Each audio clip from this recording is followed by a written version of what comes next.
Maayong buntag. So natakaroon sa Barangay Tipadilla ug Barangay Dayas. So utlanan ni siya kaning petayan. Utlanan ni diri sa Barangay Tipadilla ug Dayas. So mao ni siya ang resulta kagahapon nga atong bundak sa uwan, mao ni yung mga basura nga nakuha. So kaning mga basura dili gyud ni sa mga residente kundi inanod kini sa sapa nga gikan didto. So kaning sapa ako nga ning subayon moagi patag barangay sa Batera, Barangay Dayas, ubang barangay dito Padunglahog ni siya kaning sapa. So posible kaning mga sapa kaning mga basura inanod ni gikan dito sa laing mga barangay.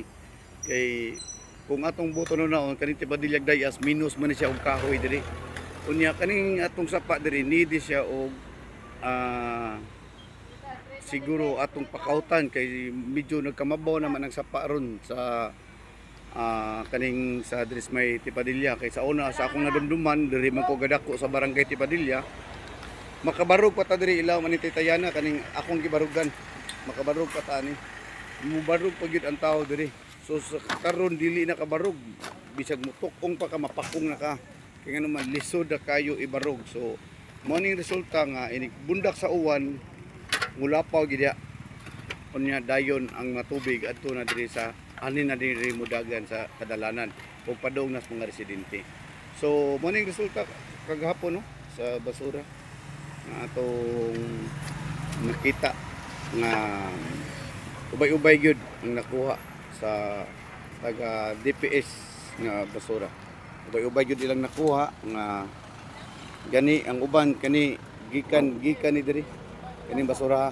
So kaning nasuod sa sako dili ni siya kuan mga kinaot ni gikan silang agianan. Kaning agianan na kaning gamay nga agian.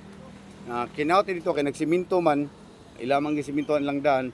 So kamo ni siya ang resulta diri sa ilang kinaot ay puro ni yuta ra, dili ni siya basura.